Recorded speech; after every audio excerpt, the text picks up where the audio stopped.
Mantis से विकसित होकर जंगल वुल्फ बनने के बाद तुम जल्द ही रूपांतरण करने वाले पाइथन किंग को मारने के लिए इस समय उससे जान की बाजी लगाकर लड़ रहे थे। पाइथन किंग ने अपने शक्तिशाली और मोटे शरीर का इस्तेमाल करके तुम्हें सांप की गुफा की चट्टान से बुरी तरह रगड़ा। उसका इरादा तुम्हारे शरीर को सीधे चकनाचूर कर देने का था। जिंदा रहने के लिए तुमने बिना एक पल गंवाए सिस्टम मॉल से सीधे एक बोतल शुरुआती बजक पोशन खरीद ली। दवा पेट में जाते ही तुम्हारे सभी गुण तुरंत 30% बढ़ गए। तुमने चट्टानों की भीषण रगड़ को सहते हुए जबरदस्ती अपना भेड़िए का सिर पाइथन किंग के 7 इंच वाले घाव के भीतर घुसा दिया। इसके बाद जीवन और मृत्यु की पूरी ताकत से लड़ाई छिड़ गई। तुमने पूरी शक्ति से लगातार काटकर उसके सबसे बड़े कमजोर हिस्से को पूरी तरह नष्ट कर दिया। असहनीय दर्द से पाइथन किंग पूरी तरह बेकाबू हो गया। वह तुम्हें घसीटते हुए जमीन पर पागलों की तरह भागने लगा। इस बार तुम्हारे शरीर के पिछले हिस्से की बुरी हालत हो गई। तुम्हारा आगे का आधा शरीर उसके अंदर फंसा हुआ पूरी ताकत से हमला कर रहा था, जबकि पीछे का आधा हिस्सा बाहर पत्थरों और झाड़ियों से लगातार रगड़ खा रहा था। पीठ के बाल लगभग पूरे घिस गए थे। तुम बेहद दयनीय हालत में पहुंच गए, लेकिन यह सब भी ज्यादा देर नहीं चला। येलो लेपर्ड की शक्ति के प्रभाव से तुम्हारे हर हमले में 2000 जिन की विनाशकारी ताकत थी। ऐसे हमले को कोई भी झेल नहीं सकता था। कुछ ही देर बाद वह घमंडी पाइथन किंग आखिरकार रुक गया। वह अपनी इच्छा से नहीं रुका था। उसकी जीवन शक्ति लगभग समाप्त हो चुकी थी। 7 इंच वाला घातक घाव ही उसकी हार का अंतिम कारण बना। डिंग लेवल से ऊपर जाकर पाइथन किंग का वध किया। विकास अंक प्लस 5000। डिंग मिशन पूरा। पाइथन किंग का वध। इनाम आयु प्लस 30 दिन। विकास अंक प्लस 5000। आखिरकार सब खत्म हुआ। तुम पाइथन किंग की लाश के पास जमीन पर ढह गए। इतने थक चुके थे कि पैर की एक उंगली तक हिलाने का मन नहीं था। इसके तुरंत बाद येलो लेपर्ड पोशन का दुष्प्रभाव समय पर सामने आ गया। पूरे शरीर में भयंकर कमजोरी फैल गई। तुम लगभग हिल भी नहीं पा रहे थे। पूरे 10 मिनट बाद जाकर तुम संभल पाए। ऊंचे स्तर के दुश्मन को मारना तो मजेदार है, लेकिन ये विकास अंक ऐसा क्यों लग रहा है कि मेहनत के मुकाबले इनाम कम है। तुम मन ही मन हिसाब लगाने लगे। एक बार में तुम्हें कुल 10,000 विकास अंक मिले। ऊपर से देखने पर तो बहुत शानदार लगता था, लेकिन असलियत में इस सांप को मारने के लिए सिर्फ दवाइयों पर ही 4000 विकास अंक खर्च हो गए। 2 बर्जक पोशन, एक हीलिंग पोशन, एक एंटीडोट, यानी इतनी मेहनत के बाद शुद्ध मुनाफा सिर्फ 1000 विकास अंक बचा। ये सौदा तो बुरी तरह घाटे का निकला। अरे नहीं, तुमने पाइथन किंग की विशाल लाश की ओर देखा? ऐसा भी नहीं कह सकते। उसने अपनी जान देकर जिन 2 फलों की रक्षा की थी वे अभी भी मौजूद थे। ये सोचकर तुम्हारा मन थोड़ा संतुलित हुआ। ऊपर से मिशन के 5000 विकास अंक अलग।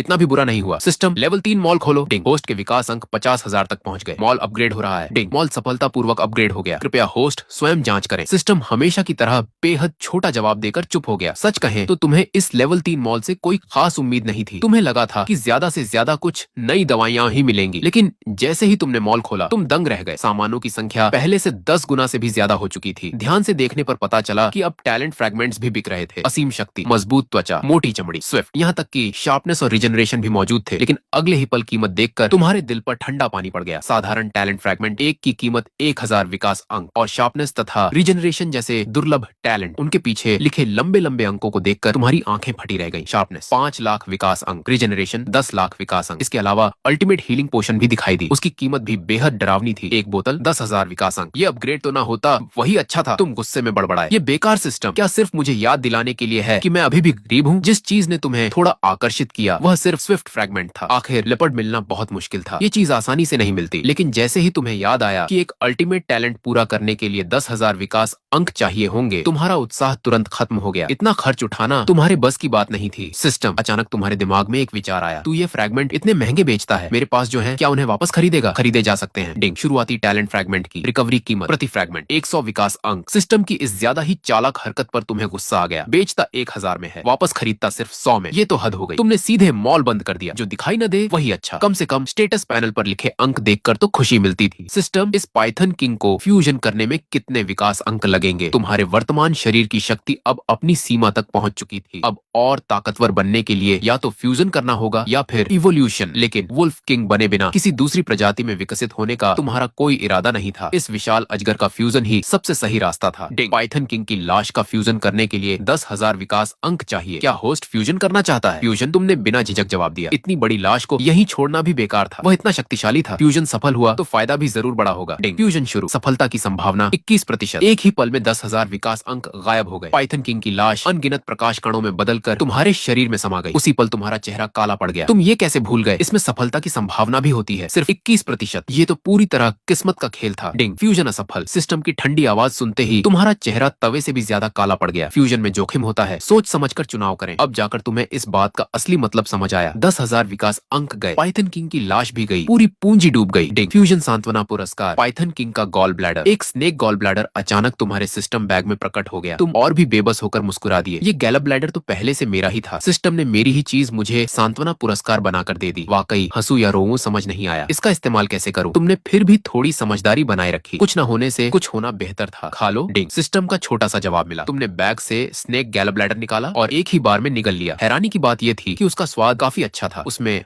हल्की सी मिठास थी। पाइथन किंग का गॉल ब्लैडर खाने पर आंखें अधिक स्वच्छ और तेज हुई। होस्ट की दृष्टि बढ़ी, शरीर की क्षमता में वृद्धि हुई। तुमने सचमुच महसूस किया कि तुम्हारी नजर पहले से कहीं ज्यादा साफ हो गई थी। दूर की छोटी से छोटी चीज भी साफ दिखाई देने लगी। लेकिन तुम्हारा मन और भी भारी हो गया। सिर्फ एक गैल ब्लैडर से इतना फायदा हुआ। अगर पूरी पाइथन किंग की लाश का फ्यूजन सफल हो जाता तो कितना जबरदस्त होता। धत तेरे की इस सफलता दर पर तुमने गुस्से से बड़बड़ाया। उसी समय तुम्हें दूर से हलचल सुनाई दी। वह ग्रीन वुल्फ का झुंड था। तुम अपने घायल शरीर को घसीटते हुए बेफिक्र अंदाज में उनके ठिकाने पर पहुंच गए। इस समय पूरा ग्रीन वुल्फ झुंड अफरा तफरी में था। ग्रीन वुल्फ किंग को उसके साथी उठाकर लाए हुए थे। वह साफ तौर पर बुरी तरह घायल था। दूसरी ओर एक बेहद ताकतवर ग्रीन वुल्फ उस पर गरज रहा था। ये हमारी जमीन है, हम क्यों भागें? हमें उन सांपों को मारकर यहाँ से भगा देना चाहिए। वह चुनौती देने वाला भेड़िया जोश से भाषण दे रहा था। उसे सिर्फ इतना पता था कि अभी थोड़ी देर पहले तुमने उसे सांपों से बचाया था। हालांकि इस समय तुम्हारी पीठ के बाल लगभग गायब थे। पूरा शरीर खून की पपड़ियों से भरा था। तुम्हारी हालत बेहद खराब थी। लेकिन अनगिनत मौत की लड़ाइयों से निकली तुम्हारी आभा पहले से कहीं ज्यादा भयावह थी। तुम जो भेड़िया अभी तक गरज रहा था, जैसे ही उसकी नजर तुम्हारी बर्फ जैसी ठंडी आंखों से मिली, वह तुरंत चुप हो गया। क्या मैंने अपनी जान जोखिम में डालकर तुम्हें इसलिए बचाया था कि तुम जाकर खुद मौत को गले लगाओ? तुम्हारी आवाज ऊंची नहीं थी, लेकिन उसमें ऐसा अधिकार था जिसे कोई चुनौती नहीं दे सकता था। शायद स्नेक गैल ब्लैडर खाने का असर था। तुम्हारी आंखें बेहद आक्रामक हो चुकी थीं। सिर्फ एक नजर ने सभी ग्रीन वुल्फ को डरा दिया। तुम वापस आ गए। ग्रीन वुल्फ किंग ने अविश्वास से तुम्हारी ओर देखा। उसे पूरा यकीन था कि तुम मर चुके होगे। वह उठने की कोशिश करने लगा, लेकिन फिर दोबारा गिर पड़ा। उसने अपराध बोध से कहा, मुझे माफ कर दो। तुम्हें बचाने की हिम्मत मुझ में नहीं थी। मैं पूरे झुंड को मरने के लिए नहीं ले जा सकता था। कोई बात नहीं, तुम्हारा फैसला सही था। तुमने उसके निर्णय की सराहना की। अगर वह सचमुच पूरे झुंड को लेकर खतरे में कूद पड़ता और तुम्हारा झुंड बढ़ाने वाला मिशन बिगड़ जाता तो तुम्हें उससे नाराजगी होती। मुझे माफ कर दो। फिर भी ग्रीन वुल्फ किंग ने अपना घमंड छोड़कर तुम्हारे सामने सिर झुका दिया। उसके मन का बोझ कम नहीं हुआ। उसने फिर पूछा, क्या मैं आपका नाम जान सकता हूँ? आप कहाँ से आए हैं? जंगयांग, जंगल वुल्फ। तुमने छोटा सा जवाब दिया, लेकिन यही जवाब सुनकर ग्रीन वुल्फ किंग शर्म से सिर झुकाकर रह गया। जिसने उसकी जान बचाई उसी की जमीन छीनने की सोच रहा था। ये कैसी हरकत थी? अचानक उसने जैसे कोई बड़ा फैसला कर लिया। जंगयांग, ग्रीन वुल्फ किंग अब भी सिर झुकाए हुए था। ये पूरी तरह समर्पण की मुद्रा थी। मेरी एक विनती है, तुमने सिर ऊंचा रखते हुए कहा। बोलो। मैं ग्रीन वुल्फ किंग होने के नाते आपसे विनती करता हूँ कि आप अगले ग्रीन वुल्फ किंग बन जाए। मैं चाहता हूँ कि आप हमारे पूरे झुंड का नेतृत्व करें और उसे आगे बढ़ाएं। इतना कहकर उसने सिर उठाया और बड़ी उम्मीद से तुम्हारी ओर देखा। तुम थोड़ा हैरान हुए। तुम तो पहले से लड़ाई की तैयारी करके आए थे। सोचा था कि ताकत दिखाकर सबको झुकाना पड़ेगा, लेकिन मामला इतना आसानी से सुलझ जाएगा इसकी उम्मीद नहीं थी। ठीक है, मैं मानता हूँ। डिंग। मिशन पूरा, झुंड का विस्तार, इनाम, आयु प्लस 30 दिन, एक और महीने की उम्र मिल गई। तुम मन ही मन बेहद खुश थे। पहले पाइथन किंग को मारने का इनाम जोड़कर अब तुम्हारी कुल आयु 100 दिनों से भी ज्यादा हो चुकी थी। आखिरकार थोड़ा सुरक्षित महसूस हुआ। तुम सच में मान गए? ग्रीन वुल्फ किंग खुद हैरान रह गया। आखिर ग्रीन वुल्फ और जंगल वुल्फ के रिश्ते कभी अच्छे नहीं रहे थे। हाँ, मैं मान गया। तुम्हारी दोबारा पुष्टि सुनते ही सभी ग्रीन वुल्फ ने तुम्हारे सामने सिर झुका दिया। उस पल से तुम एक जंगल वुल्फ आधिकारिक रूप से पूरे ग्रीन वुल्फ झुंड के राजा बन गए। महाराज, पूर्व ग्रीन वुल्फ किंग यानी लैंगशान बोला, तो क्या हम तुरंत यहाँ से निकलने की तैयारी करें? क्यों? तुमने उल्टा सवाल किया। चिंता मत करो, वे सारे अजगर। तुमने शांत स्वर में उसकी बात बीच में ही काट दी। सब खत्म हो चुके हैं। तुम लोग जाकर उनकी लाशें इकट्ठी कर लो। आज रात दावत होगी। सब खत्म हो गए। सभी ग्रीन वुल्फ अवाक रह गए। उनके चेहरों पर साफ लिखा था, यह असंभव है। चलो, तुमने समझाना भी जरूरी नहीं समझा। सच्चाई खुद सब बता देगी। जब पूरा झुंड तुम्हारे साथ स्नेक केव पहुंचा और वहाँ बिखरी हुई सांपों की लाशें देखी तो सबकी आंखें फटी की फटी रह गईं। पूरी गुफा सांपों के खून से लाल हो चुकी थी। हर लाश में जिंदगी का नामो निशान नहीं था। हर घाव बेहद भयानक था। आखिर कैसी युद्ध शक्ति थी यह? क्या सचमुच एक भेड़िया ऐसा कर सकता है? महाराज, ये सब क्या आपने किया है? लैंगशान ने सम्मान से पूछा। हाँ, तुमने सहजता से जवाब दिया। फिर उसकी ओर देखकर बोले, तुम्हारी हालत देखकर लगता है कि ज्यादा देर नहीं बचोगे, है ना? लैंगशान कड़वी मुस्कान के साथ बोला, लेकिन आपको झुंड का नेतृत्व करते हुए देख लिया। अब मर भी जाऊं तो कोई अफसोस नहीं रहेगा। उसे इस हालत में देखकर तुमने सिस्टम से सीधे एक शुरुआती हीलिंग पोशन खरीदी और मुंह से बाहर उगल दी। P low. लैंगशान कुछ पल के लिए चौंक गया। अचानक प्रकट हुई उस बोतल को देखकर वह हैरान था, लेकिन उसने उसने बिना सवाल किए उसे पी लिया। दवा ने तुरंत असर दिखाया। हालांकि वह अभी पूरी तरह ठीक नहीं हुआ था, लेकिन उसकी जान बच गई। तुम्हें अभी और समय चाहिए,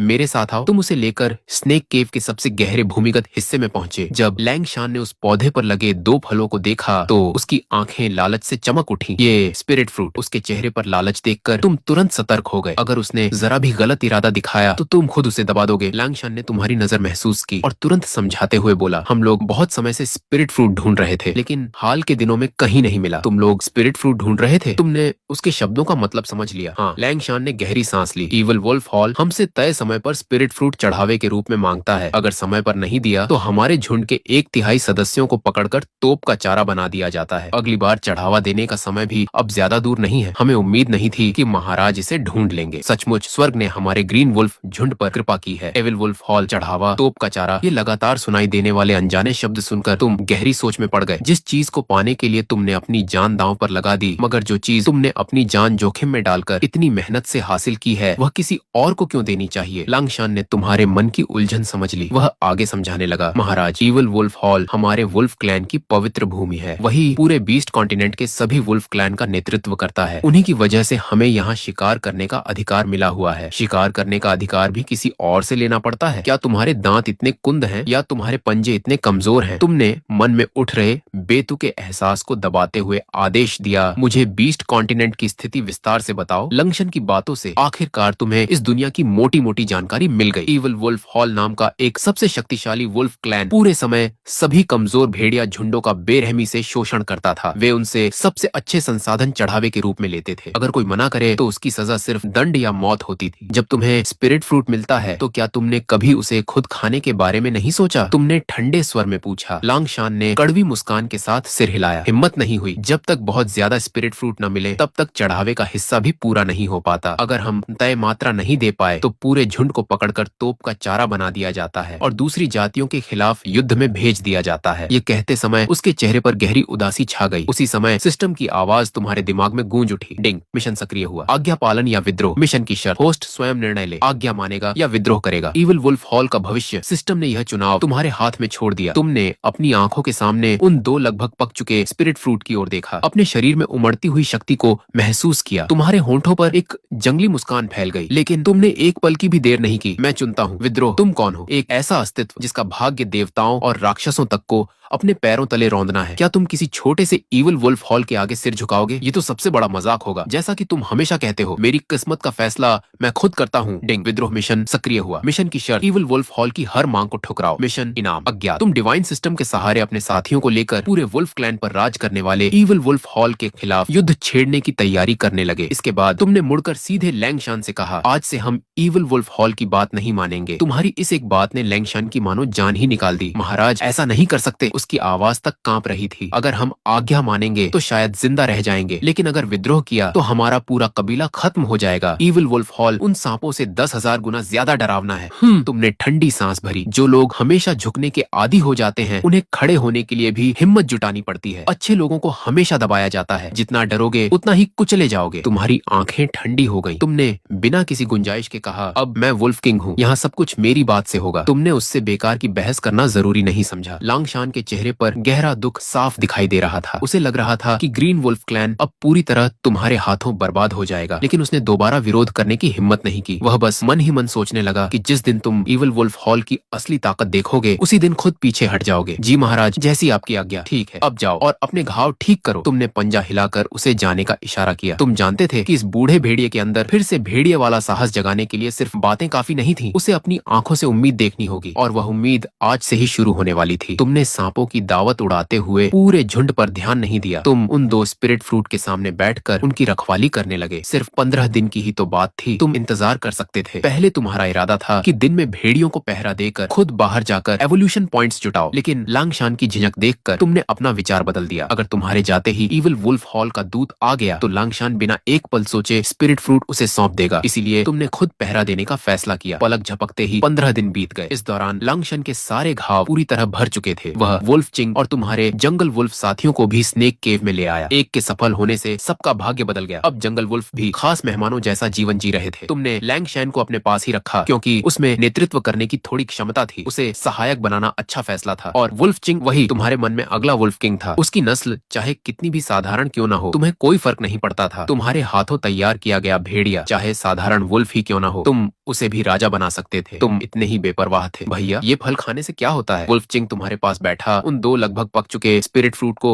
उत्सुकता से देख रहा था। उसके हिसाब से चाहे ये फल कितने भी अद्भुत हों, वे तुम्हारे दिए एवोल्यूशन स्टोन से बेहतर नहीं हो सकते थे। मुझे भी नहीं पता। तुमने होंठ चाटते हुए कहा, बस अभी पकने वाला है, खा लेंगे तो खुद पता चल जाएगा। और आज सच्चाई सामने आने का दिन था। उधर लैंगशैन बेचैनी से तड़प रहा था। क्या आप सच में ये फल खा लेंगे? अगर इविल वुल्फ हॉल का दूत आ गया तो हम क्या देंगे? तब पछताने का भी समय नहीं मिलेगा। उसी समय तुम अचानक जमीन से उछलकर खड़े हो गए। पक गया। डिंग। परिपक्व स्पिरिट फ्रूट का पता चला। क्या इसे संग्रहित किया जाए? सिस्टम की आवाज सुनाई दी। तुम्हारे मन में एक विचार आया। सिस्टम, इन दोनों की रिकवरी कीमत कितनी है? डिंग। एक परिपक्व स्पिरिट फ्रूट की रिकवरी कीमत 5000 एवोल्यूशन पॉइंट्स। वाह, काफी महंगा है। तुम सिस्टम की आदत अच्छी तरह जानते थे। वह हमेशा असली कीमत का सिर्फ 10वां हिस्सा ही रिकवरी में देता था। मतलब अगर यही फल सिस्टम मॉल से खरीदना पड़े तो एक की कीमत 50,000 एवोल्यूशन पॉइंट्स होगी। तुमने अपना बैलेंस देखा, अभी अभी 50,000 पार हुआ था। यानी बस एक फल खरीदने लाया। इतना सोचते ही तुमने बिना देर किए आगे बढ़कर एक स्पिरिट फ्रूट पूरा निगल लिया। खट्टा मीठा कड़वा भी नहीं, स्वाद तो काफी अच्छा। तुमने छिलके और बीज सहित पूरा फल चबा डाला। वुल्फ चिंग आंखें फाड़े तुम्हें देखता रहा। वह जानना चाहता था कि इसका असर क्या होगा। स्पिरिट फ्रूट अवशोषित। होस्ट की शरीर क्षमता +5, शरीर क्षमता 5 बढ़ी। ये तो अच्छा। बस एवोल्यूशन पॉइंट्स की सीमा नहीं बढ़ी। तुम मन ही मन सिस्टम को खराब रेटिंग देना चाहते। ये फल मेरे लिए काम का है, इस बार तुम लोगों को नहीं मिलेगा। तुम्हारी बात खत्म भी नहीं हुई थी कि तुमने दूसरा स्पिरिट फ्रूट भी खा लिया। भैया आप ही खाइए, मुझे लालच नहीं है। वुल्फ चिंग ने भोलेपन से कहा। उसे तो बस फल स्वादिष्ट लग रहा था, उसने ज्यादा कुछ सोचा ही नहीं। उधर लांगशान पूरी तरह निराश हो चुका था। उसे लगता था कि चाहे वह 10-20 स्पिरिट फ्रूट भी खा ले, फिर भी इविल वुल्फ हॉल के एक पंजे का सामना नहीं कर पाएगा। 2 स्पिरिट फ्रूट खाने के बाद तुम्हारी शरीर क्षमता 10 अंक बढ़ गई। बहुत जबरदस्त। पहले स्नेक गैलब्लैडर से मिले 5 अंक जोड़कर अब तुम्हारी क्षमता सीमा 45 तक पहुंच सकती थी। कमाल की चीज है। तुमने होंठ चाटे। अब ऐसे और कहाँ मिलेंगे? दूसरे जीवों का फ्यूजन करने से कहीं आसान है और इसमें कोई जोखिम भी नहीं। जब तुम अगले स्पिरिट फ्रूट के बारे में सोच रहे थे, उसी समय इविल वुल्फ हॉल का दूत तुम्हारी सीमा में प्रवेश कर चुका था। क्या बेकार जगह है, ढंग का शिकार भी नहीं मिलता। लगभग 5 मीटर लंबा और 2 मीटर से ऊंचा विशाल इविल वुल्फ चलते चलते बड़बड़ा रहा था। उसके शरीर से निकलने वाला भयानक दबाव 100 मीटर के भीतर के सभी जीवों को डरा कर भगा रहा था। उसे ऐसी जगह भेजा जाना बिल्कुल पसंद नहीं था, लेकिन आदेश तो आदेश था। अगर स्पिरिट फ्रूट नहीं मिला तो कुछ भेड़ियों को पकड़कर तोप का चारा बनाकर ले जाना ही होगा। ग्रीन वुल्फ की गंध आ रही है, पास ही है। उसने अपनी नाक फड़काई और दिशा पहचान ली। जब वह आराम से स्नेक केव पहुंचा तब तुम्हें स्पिरिट फ्रूट खाए हुए 5 दिन बीत चुके थे। इन 5 दिनों में तुम्हारा मन थोड़ा ऊब चुका था। इस इलाके के जीव अब तुम्हारे लिए बहुत कमजोर हो गए थे। अब एक लियोपार्ड मारने पर सिर्फ 100 एवोल्यूशन पॉइंट्स मिलते थे। बहुत धीमी गति थी। तुम्हें लगने लगा था कि यह शिकार क्षेत्र अब तुम्हारे लायक नहीं रहा। पूरा दिन घूमने के बाद भी सिर्फ 2000 एवोल्यूशन पॉइंट्स मिलते थे। महाराज आप आ गए। इविल वुल्फ आ गया है। जैसे ही तुम स्नेक केव के पास पहुंचे, एक ग्रीन वुल्फ भागता हुआ तुम्हारे सामने आया। इविल वुल्फ कहते समय उसका पूरा शरीर कांप रहा था। जरा भी धैर्य नहीं है। तुमने उसे घूरा और सीधे गुफा में चले गए। अंदर पहुंचते ही तुमने देखा वह काला इविल वुल्फ अकड़कर स्पिरिट प्लांट के सामने खड़ा था। उसकी आंखों में ठंडा क्रोध था। उसने ठंडी आवाज में पूछा, ऊपर लगे फल कहाँ हैं? उसके सामने लांगशान किसी छोटे बच्चे जैसा लग रहा था। उसके दबाव से उसके पैर कांप रहे थे। उन्हें हमने खा लिया। इविल वुल्फ की आवाज और ठंडी हो गई। खा लिया? हाँ, सचमुच खा लिया था। लेकिन क्या ऐसी बात खुलकर कही जा सकती थी? उसके गुस्से का सामना कौन करता? इविल वुल्फ महोदय, लांगशान ने हिम्मत जुटाकर बात बदलने की कोशिश की। अब हमारे पास स्पिरिट प्लांट है, आगे से स्पिरिट फ्रूट की कमी नहीं होगी। लेकिन सामने वाला उसकी बात सुनने को तैयार नहीं था। मैं आखिरी बार पूछ रहा हूँ। उसकी आवाज दांत पीसते हुए निकली। फल कहाँ है? वो फल तो लांगशान पसीने में भीग गया। फल मैंने खाए हैं। एक शांत लेकिन ताकत से भरी आवाज गूंजी। तुम धीरे धीरे भेड़ियों के पीछे से बाहर आए। तुम ग्रीन वुल्फ के अल्फा हो? इविल वुल्फ की खूंखार नजर तुम पर टिक गई। अल्फा नहीं, तुमने उसे सुधारा। Wolf king. ये सुनकर वह पहले चौंका, फिर जोर से हंस पड़ा। वुल्फ किंग, सीमा पर रहने वाला एक देहाती भी खुद को राजा कहता है? ठीक है। अब वह गुस्सा भी नहीं था। उसने तुम्हें मरने वाले की तरह देखते हुए कहा, चूंकि तुमने फल खा लिए हैं तो उसकी भरपाई भेड़ियों से करनी होगी। इस बार जरूरत ज्यादा है। 70 भेड़िए ले जाऊंगा। ऐसा बिल्कुल नहीं हो सकता। लांगशान सबसे पहले चिल्लाया। क्या तुम लोग विद्रोह करना चाहते हो? उस पल भयानक हत्या की मंशा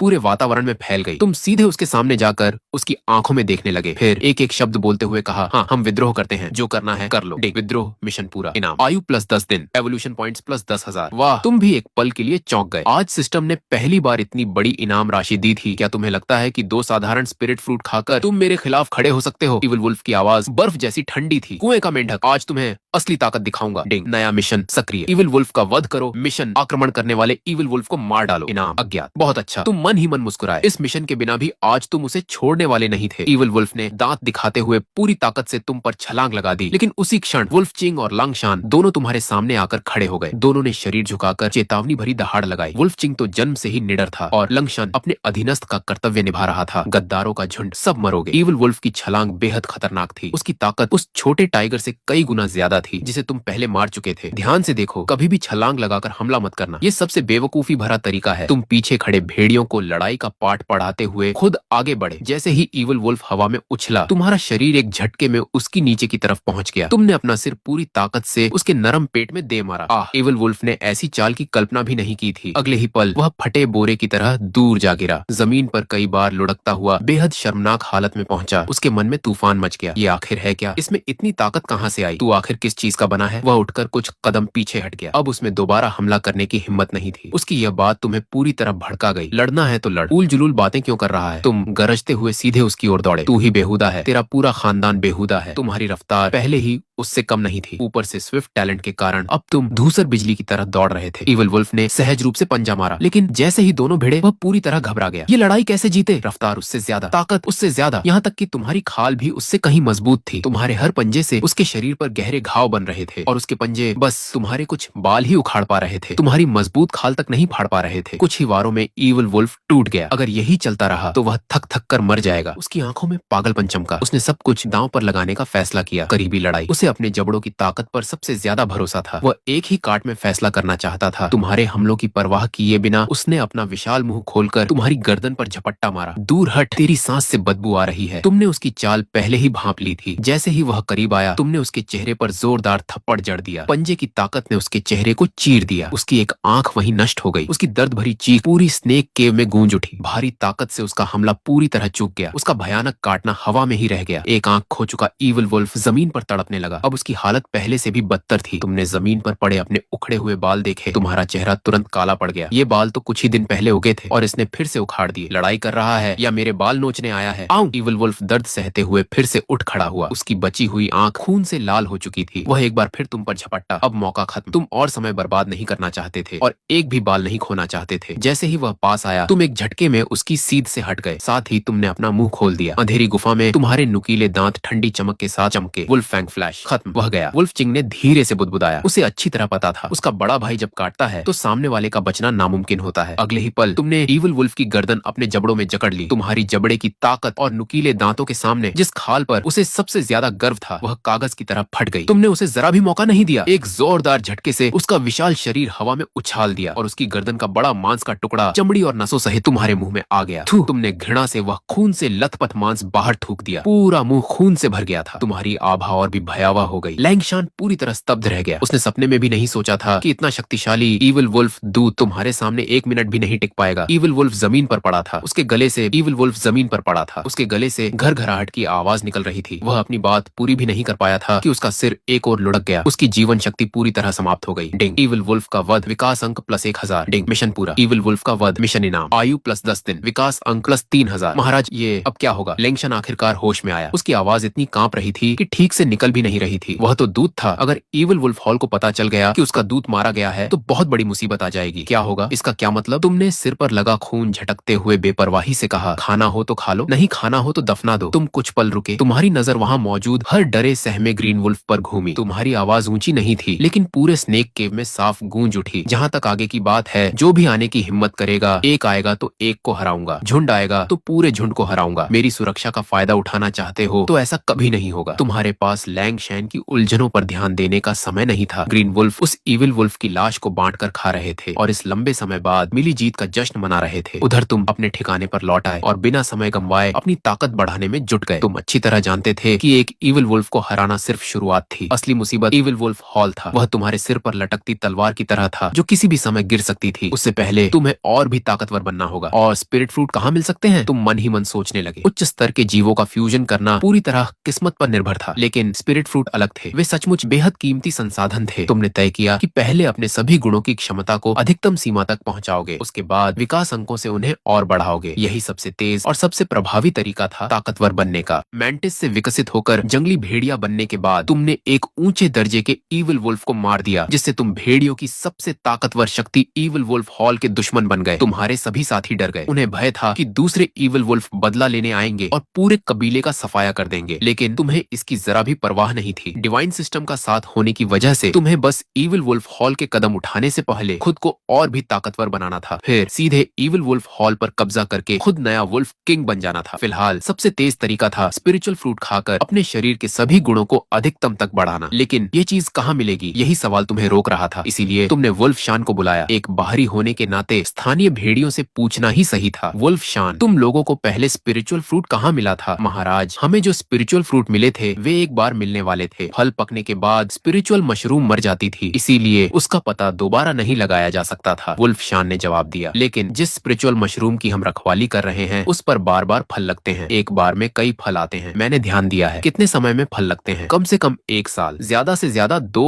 या 3 साल। तुमने सिर हिला दिया। 1 साल? ईविल वुल्फ हॉल तुम्हें 1 साल का समय देगा? मेरी अपनी उम्र भी इतनी मोहलत नहीं देती। कोई दूसरी जगह नहीं है? लेकिन वुल्फ शान थोड़ा झिझका। वहाँ बहुत खतरा है। जहाँ स्पिरिचुअल फ्रूट लगातार मिलते हैं वहाँ हमेशा कोई ताकतवर रक्षक होता है। उसका मतलब साफ था, अगर चाहिए तो छीनना पड़ेगा। बहुत बढ़िया। तुम्हारी आंखें चमक उठी। तुम्हें पता है किस कबीले के पास है? वुल्फ शान ने तुम्हारा चेहरा देखा और समझ गया कि तुम्हें रोकना नामुमकिन है। उसने गहरी सांस ली। उत्तर पूर्व दिशा में यांगू माउंटेन रेंज है, वहाँ बहुत सारे स्पिरिचुअल फ्रूट्स हैं। उसने बहुत सारे शब्द पर खास जोर दिया। यांगू माउंटेन रेंज। तुमने यह नाम याद कर लिया, लेकिन अगले ही पल तुम फिर सोच में पड़ गए। तुम तो अकेले चले जाओगे, लेकिन इन ब्लू वुल्व्स का क्या होगा जिनमें अभी अभी थोड़ा साहस आया है? अगर तुम्हारे जाते ही ईविल वुल्फ हॉल आ गया तो क्या ये सब मर नहीं जाएंगे? वुल्फ शन अचानक सीधा खड़ा हो गया, मानो उसने तुम्हारे मन की बात पढ़ ली हो। हम सब यही मर जाएंगे, लेकिन उनके सामने कभी नहीं झुकेंगे। वाह, एक भेड़िए की टांग खाकर इसका हौसला भी सख्त हो गया। पूरे झुंड को साथ ले चलने का विचार तुम्हारे मन में एक पल के लिए आया, लेकिन यांगू माउंटेन रेंज का नाम सुनते ही समझ आ गया कि वह ऊंचे स्तर का इलाका है। तुमने यह विचार तुरंत छोड़ दिया। तुम खुद भी शायद वहाँ अपनी जान न बचा पाओ। ऐसे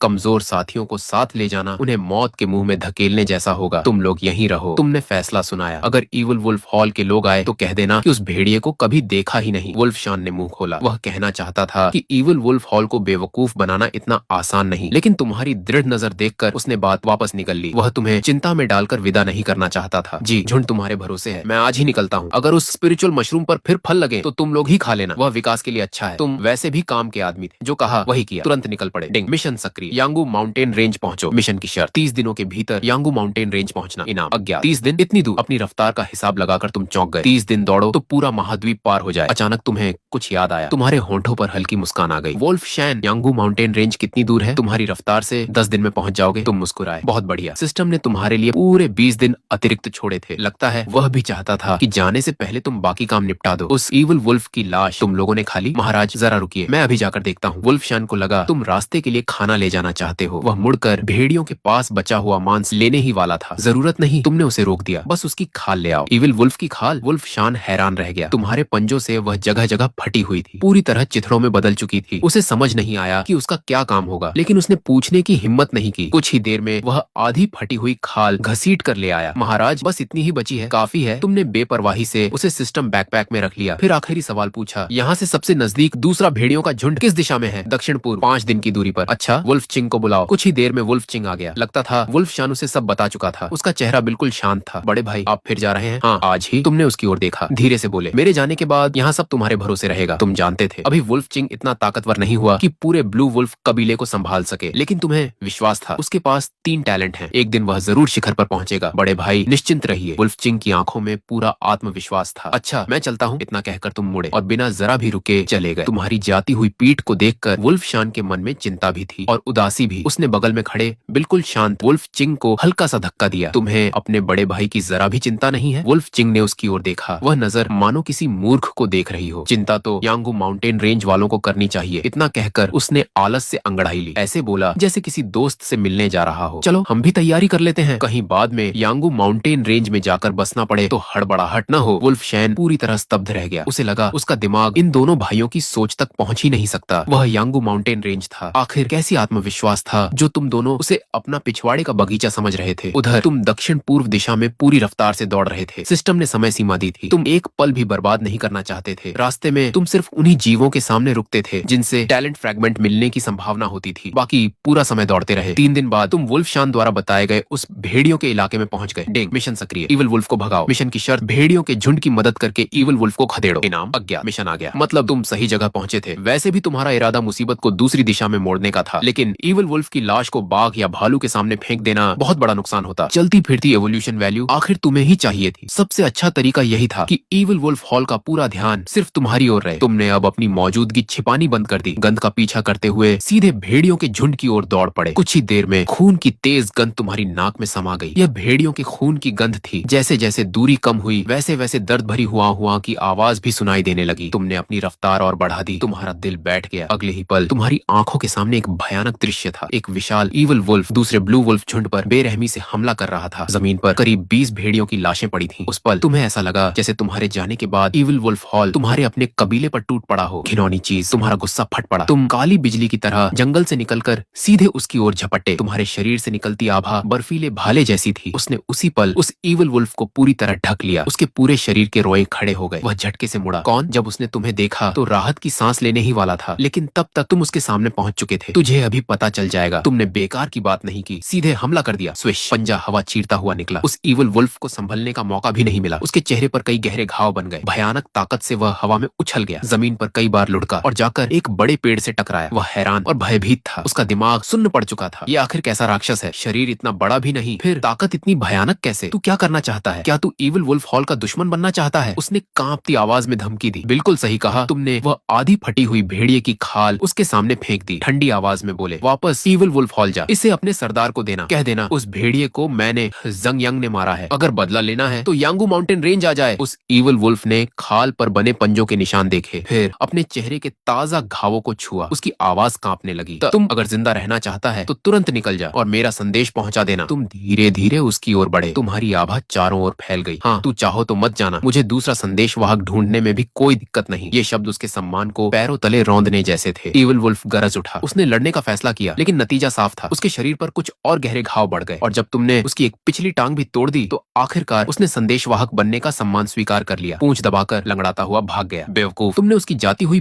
पीठ देखकर ठंडी हंसी हंसी। हालांकि मन ही मन थोड़ा अफसोस भी हुआ। आखिर वह भी ढेर सारी एवोल्यूशन वैल्यू था। डिंग, मिशन पूरा। इविल वुल्फ को खदेड़ा गया। इनाम, आयु प्लस 5 दिन। बस इतना? तुमने होंठ सिकोड़ लिए। इस बार सिस्टम जरूरत से ज्यादा कंजूस निकला। तभी बचे हुए ब्लू वुल्फ कांपते हुए तुम्हारे पास आए। माफ कीजिए, आप कौन हैं? तुमने सिर हिलाया और बिना कुछ बोले मुड़कर चल दिए। तुम्हें ऐसे कबीले में कोई दिलचस्पी नहीं थी जो आदत से मजबूर होकर हर बार झुक जाता हो। अगर इविल वुल्फ हॉल दोबारा लौट आया तो ये लोग पल भर में तुम्हारा नाम बता देंगे। कुछ कदम चलने के बाद बिना पीछे देखे तुमने कहा, अगर इविल वुल्फ हॉल फिर आए तो उन्हें यंगू माउंटेन रेंज भेज देना। वहाँ जंग यंग नाम का एक भेड़िया मिलेगा। यही वुल्फ चिंग और बाकी साथियों के लिए तुम्हारी आखिरी सुरक्षा थी। रास्ते में तुम अगले एवोल्यूशन की योजना बनाने लगे। अगर मैं अभी इविल वुल्फ बन जाऊं तो पहले जो टाइगर बोन मिलाया था क्या वह गायब हो जाएगा? डिंग, एवोल्यूशन के बाद होस्ट के पुराने एट्रीब्यूट्स, टैलेंट्स और फ्यूजन एनहांसमेंट को चाहो तो रख सकते हो या छोड़ सकते हो। ये सुनते ही तुम्हें राहत मिली। यह विकल्प सचमुच शानदार था। मतलब भविष्य में अगर तुम ड्रैगन भी बन गए तो शुरुआती स्तर की बेकार हड्डियां ढोने की जरूरत नहीं पड़ेगी। तुम तो काफी समझदार निकले। तुमने खुश होकर पूछा, लेवल 4 शॉप खोलने के लिए कितनी इवोल्यूशन वैल्यू चाहिए? तुम्हारे पास अभी 70,000 इवोल्यूशन वैल्यू थी। तुमने सोचा ज्यादा से ज्यादा 1 लाख होगी। डिंग, लेवल 4 शॉप खोलने के लिए 5 लाख इवोल्यूशन वैल्यू चाहिए। कितनी? तुम्हारी सांस अटक गई। तुमने पंजों पर गिनकर पीछे लगे शून्य गिने। 5 लाख। तू लूटने क्यों नहीं निकल जाता? मानो सिस्टम ने तुम्हारा गुस्सा महसूस कर लिया हो। उसने धीरे से एक और बात जोड़ी। डिंग, लेवल 4 शॉप खुलने पर ब्लड लाइन एक्सचेंज फंक्शन सक्रिय होगा। बस यही एक वाक्य तुम्हारा सारा गुस्सा शांत करने के लिए काफी था। डिंग, ब्लड लाइन एक्सचेंज। होस्ट के पास वर्तमान में जंगल वुल्फ ब्लड लाइन है। उच्च स्तर की ब्लड लाइन मिलने पर पोटेंशियल बहुत बढ़ जाएगा और उसी जीव की इवोल्यूशन रूट भी खुल जाएगी। तुम अच्छी तरह जानते थे। तुम्हारी इवोल्यूशन वैल्यू लगभग सीमा तक पहुंच चुकी थी। अपग्रेड करना अब जरूरी था। ये बिल्कुल वैसा था जैसे मोबाइल की मेमोरी सिर्फ 1% बची हो। साफ नहीं किया तो सिस्टम ही अटक जाएगा। सिस्टम, अगर मेरे पास ड्रैगन ब्लड लाइन हो तो क्या मैं ड्रैगन बन सकता हूँ? तुम्हारा दिल जोश से भर उठा। आखिर ड्रैगन बनने का सपना किसने नहीं देखा? डिंग, जब तक इवोल्यूशन वैल्यू पर्याप्त होगी तब तक संभव है। सिस्टम ने साफ जवाब दिया। लेकिन उसी पल तुम्हें हकीकत में भी लौटा दिया। ड्रैगन, अभी उसके बारे में सोचना बेकार था। अगर वह शॉप में भी मिला तो उसकी कीमत तुम्हें उसी समय कंगाल बना देगी। तुमने अपना स्टेटस पैनल देखा, मन और भी बेचैन हो गया। 70,000 से ज्यादा एवोल्यूशन वैल्यू 80,000 की सीमा से बस थोड़ा ही कम थी। ऐसे में उसे उम्र के बदले खर्च करना तुम्हें बिल्कुल मंजूर नहीं था। फिलहाल उम्र काफी थी, लेकिन एवोल्यूशन वैल्यू उसे जुटाना आसान नहीं था। ब्लू वुल्फ बनने में कितनी एवोल्यूशन वैल्यू लगेगी और इविल वुल्फ बनने में? तुमने सीधे मुद्दे की बात पूछी। डिंग। ब्लू वुल्फ सिर्फ ब्लड लाइन रैंक अपग्रेड है, evil wolf cross tier evolution है। सिस्टम की बात सुनते ही तुम समझ गए, यानी ये स्तर का फर्क था। जंगल वुल्फ से ब्लू वुल्फ एक स्तर ऊपर, लेकिन इविल वुल्फ कई स्तर ऊपर, तो कीमत भी ज्यादा होना स्वाभाविक था। यह तर्क तुम्हें स्वीकार था। भले ही उस इविल वुल्फ को हराना तुम्हारे लिए आसान रहा हो, लेकिन वह अब तक का सबसे ताकतवर कैनाइन जीव था जिसकी ब्लड लाइन सबसे ऊंची थी, इसीलिए कोई दूसरा विकल्प नहीं था। इविल वुल्फ में एवोल्यूशन। डिंग। 2000 नहीं, 20,000 एवोल्यूशन वैल्यू खर्च होगी। क्या पुष्टि करते हैं? पुष्टि करता हूँ। तुम्हारे शरीर के भीतर की एवोल्यूशन वैल्यू लगभग सीमा तक पहुंच चुकी थी। जरूरत तुम्हारे भीतर का विकास अंक पहले ही लगभग सीमा तक पहुंच चुका था। एक साधारण चिंगलंग बनना तुम्हारी भूख मिटाने के लिए बिल्कुल काफी नहीं था। अगले ही पल एक चीड़ देने वाली शक्ति तुम्हारे पूरे शरीर में दौड़ गई। हड्डियां जोर जोर से चटकने लगी, मांसपेशियां हुआ तेजी से बदलने लगी। ठीक इसी असहनीय पीड़ा और नए जन्म की सीमा पर सिस्टम का इंटरफेस सामने उभर आया। वोल्फ बोन नाइट विजन रखना है या छोड़ना है, इसमें पूछने वाली क्या बात थी? वोल्फ बोन की ताकत तुम पहले ही अनुभव कर चुके थे, और नाइट विजन जो सांप के पित्त की शक्ति से मिला था, अंधेरे में किसी चमत्कार से कम नहीं था। सब कुछ रखना है। डिंग। विकासपूर्ण। तुम्हें महसूस हुआ कि तुम्हारा पूरा शरीर विस्फोटक शक्ति से भर गया है। नीचे देखा तो तुम्हारे शरीर का आकार पहले से पूरा एक स्तर बड़ा हो चुका था। शरीर की लंबाई सीधे 5.5 मीटर हो गई और कंधों की ऊंचाई 2.2 मीटर तक पहुंच गई। अब तुम पूरे विश्वास से कह सकते थे कि पहले जो 2 लैंग तुमसे सुरक्षा शुल्क लेने आए थे, अगर अब तुम्हें देखते तो तुम्हें ही बड़ा भाई कहते। सिस्टम। अब मेरी क्षमता की सीमा और शुद्धिकरण अंकों की सीमा कितनी है? डिंग। क्षमता सीमा 75, शुद्धिकरण अंक सीमा 2,50,000। तुमने होंठ छाटे, लेकिन तुम्हें कुछ अजीब सा लगा। जब तुमने उस ई लैंग को मारा था तब तो वह इतना ताकतवर नहीं लगा था। फिर तुमने सोचा, तुम स्पिरिट फ्रूट खा चुके थे, टाइगर बोन का भी विलय कर चुके थे और मिशन के इनाम भी मिल चुके थे, इसलिए तुम्हारी क्षमता की सीमा किसी शुद्ध नस्ल के ई लैंग से ज्यादा होना स्वाभाविक था। अब तुम्हारे मन में सिर्फ एक ही विचार था, कोई प्रतिद्वंद्वी मिले और अपनी नई ताकत को आज जमाया जाए। जिस दिन तुम प्रेइंग मैंटिस से विकसित होकर जंगल वुल्फ बने थे, उसके पूरे 2 महीने बाद तुमने पूरे 2 लाख विकास अंक जुटा लिए और आखिरकार कुत्ते कुल की सबसे शक्तिशाली रक्त रेखा वाले ई लैंग में विकसित हो गए। अपनी इस नई देह की ताकत परखने के लिए तुमने पहले किसी शिकार पर हाथ आजमाने का फैसला किया। तभी तुमने जोर से अपनी नाक भड़काई। तुम्हें एक जानी पहचानी गंध महसूस हुई। ज्यादा दूर नहीं, एक पेड़ की मोटी डाल पर एक लेपर्ड चारों पैर फैलाकर गहरी नींद में सो रहा था। छोटे लेपर्ड, आज तुम्हारा खेल खत्म। अगले ही पल तुम एक छलांग में उछले। तुम्हारे पंजे कांटों जैसे थे। तुम बिना कोई आवाज किए पेड़ पर चढ़ गए। उधर लेपर्ड को अचानक ठंडी सिहरन महसूस हुई। वह तुरंत जाग गया। आंख खुलते ही उसके मन में पहला ख्याल आया, भेड़िया पेड़ पर कैसे चढ़ सकता है? उसका दूसरा ख्याल बनने से पहले ही उसकी दुनिया अंधेरी हो गई, क्योंकि तुम्हारे तेज पंजे पहले ही उसका गला चीर चुके थे। डिंग। लेपर्ड का वध। विकास अंक +50, स्विफ्ट टैलेंट फ्रैगमेंट +1। तुम्हारा चेहरा तुरंत उतर गया। कमजोर शिकार अब पहले से भी कम इनाम देने लगे थे। तुम्हारे शक्तिशाली होने के बाद बस एक ही बात अच्छी थी, स्विफ्ट टैलेंट फ्रैगमेंट अभी भी मिल रहे थे। लगता है फिलहाल अपनी ताकत और नहीं बढ़ानी चाहिए, वरना इन छोटे शिकारों से टैलेंट फ्रैगमेंट भी मिलना बंद हो जाएगा। विकास अंक तो जैसे तैसे मिल ही जाएंगे, लेकिन टैलेंट फ्रैगमेंट बहुत कीमती चीज है। सिस्टम की दुकान में एक फ्रैगमेंट की कीमत ही 1000 अंक है। बहुत महंगा सौदा है। ठीक है, यही खेती करूंगा। तुमने फैसला कर लिया। यह पूरा इलाका तुम्हारा निजी अभ्यास क्षेत्र बन गया। जंगली सुअर, मगरमच्छ और लेपर्ड जिस पर भी तुम्हारी नजर पड़ती, उसका अंत तय था। लगातार 10 दिन तक तुम किसी भूतिया शिकारी की तरह पूरे इलाके के जीवों का सफाया करते रहे। मोटी चमड़ी और मजबूत शरीर, शीर्ष स्तर निष्क्रिय प्रभाव, शारीरिक क्षमता 2 गुनी, मजबूत त्वचा, शीर्ष स्तर निष्क्रिय प्रभाव, चमड़ी और फर की रक्षा 2 गुनी, स्विफ्ट उच्च स्तर निष्क्रिय प्रभाव, फुर्ती 2 गुनी। मोटी चमड़ी और मजबूत शरीर वाला टैलेंट वाकई बेहद शक्तिशाली था। तुम्हारी शारीरिक क्षमता सीधे 90 अंक तक पहुंच गई। अब तुम भेड़िए की खाल ओढ़े हुए एक भारी बख्तरबंद टैंक जैसे थे, लेकिन स्विफ्ट टैलेंट ने तुम्हें परेशान कर रखा था। उसे उच्च स्तर तक पहुंचाने के लिए तुमने 100 से भी ज्यादा लेपर्ड मार डाले, लेकिन उसे शीर्ष स्तर तक पहुंचाने के लिए अब भी 900 लेपर्ड और चाहिए थे। इतना समय बर्बाद करना ठीक नहीं था। तुमने आगे बढ़ने का फैसला किया। पहले ही 15 दिन निकल चुके थे, अब और देर नहीं कर सकते थे, लेकिन कुछ चीजें ऐसी होती हैं जिनसे चाहकर भी बचा नहीं जा सकता। तुम अभी निकलने ही वाले थे कि अचानक तुम्हारी नाक में लेपर्ड की बेहद तेज गंध आई। ये क्या हो रहा है? कोई पार्टी चल रही है क्या? तुम अच्छी तरह जानते थे लेपर्ड अकेले रहने वाले जीव होते हैं। इतनी सारी गंधों का एक जगह इकट्ठा होना जरूर किसी बड़ी बात का संकेत था। जिज्ञासा के कारण तुम गंध का पीछा करते हुए तेजी से जंगल में दौड़ पड़े। आखिरकार तुम एक विशाल घाटी के किनारे पहुंचे। वह घाटी मानो किसी उल्का पिंड के गिरने से बना विशाल गड्ढा हो। अंदर हरियाली से भरी हुई थी, लेकिन लेपर्ड की गंध इतनी घनी थी कि हवा में घुली हुई महसूस हो रही थी। साथ ही एक और ऐसी गंध थी जो तुमने पहले कभी नहीं सूंघी थी। उसमें हल्की सी मीठी और अजीब खुशबू थी। चलकर देखते हैं। नीचे चाहे जो भी हो, सिर्फ वे दर्जनों चलते फिरते टैलेंट फ्रैगमेंट ही तुम्हारे लिए काफी थे। एक फ्रैगमेंट की कीमत 1000 अंक है। ये सब चलते फिरते खजाने थे। घाटी के भीतर जैसे जैसे तुम आगे बढ़े, अंधेरा बढ़ता गया, लेकिन इसका तुम पर कोई असर नहीं पड़ा। अंधेरे में तुम्हारी आंखें दीपक की तरह चमक रही थी। तुम्हारा काला फर तुम्हें पूरी तरह परछाइयों में छिपा पा रहा था। लेकिन जब तुम घाटी की सबसे गहराई में पहुंचे तो देखा कि वे लेपर्ड आगे बढ़ रहे थे। भागना चाहते हो? तुमने अचानक अपनी रफ्तार और बढ़ा दी। 60 अंक की फुर्ती ने तुम्हें काली बिजली बना दिया। करीब 15 मिनट बाद तुम